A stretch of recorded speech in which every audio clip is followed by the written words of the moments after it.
আমরা তো একটু ইয়েতে ছিলাম যে ওরা এইভাবে এত আমাদের সাথে, আমরা তাদের শিক্ষক, আমাদের সাথে ওরা এইভাবে খারাপ আচরণ করে বা এইভাবে আচরণ করে আমরা তো সেটা প্রত্যাশা না করি, কারণ দিন শেষে তো ও আমার ছাত্র।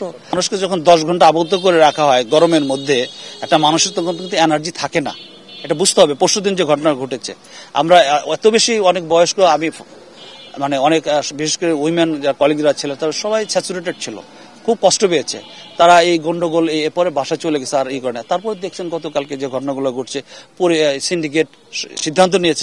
সিদ্ধান্ত নিলে তো তারপরে তো আলোচনা হয়তো হবে, কিন্তু এখন এই পর্যায়ে গতকালকে তো আলোচনা করার মতো পরিবেশ ছিল না। ছাত্র যেভাবে আমাদের সাথে আমাদের কাঙ্ক্ষিত ব্যবহার তো ওদের কাছ থেকে পাইনি।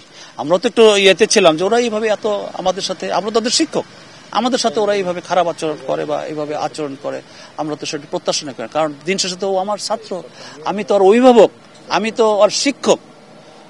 আমি ওকে ডেফিনেটলি ওকে আদর করি, ওকে সোহাগ করি, ওকে আমি তো সবসময় সন্তান তুল্য দেখি। সে তো আমার কোনোদিন কেন কম্পিটিটর হবে?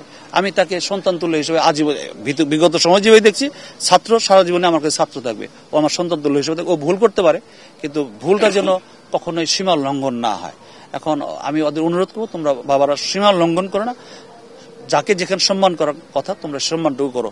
তোমরা যদি কোনো থাকে, আমরা যে বিগত 1 বছর আমরা যারা এখন দায়িত্ব পেয়েছি, আমাদের যদি ডেফিনেট লিমিটেশন আছে, ফলস থাকতে কোনো লিমিট, সেগুলো তোমরা বলো, আন্দোলন করো, আমার কোনো অসুবিধা নাই। আমার বিরুদ্ধে তোমরা আন্দোলন করো, আমি তোমাদেরকে ফেস করার জন্য আমি একদম দাঁড়িয়ে আছি। আমি কি করছি, তোমাদের নিয়ে কি ভাবছি, আমরা সেটার জন্য আমি তাদের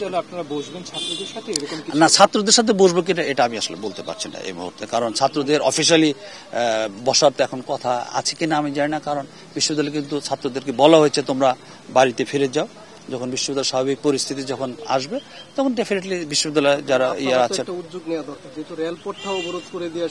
এখন আপনারা নিশ্চয়ই জানেন বিশ্ববিদ্যালয়টি এখন বিশ্ববিদ্যালয়ের হাতে আইন শৃঙ্খলা পরিস্থিতি নেই। এখন জেলা প্রশাসনের আন্ডারে এখন এই আইন শৃঙ্খলার আমি যতটুকু জানি সিন্ডিকেট হয়েছে, তাদের কাছে দেওয়া আছে আর কি।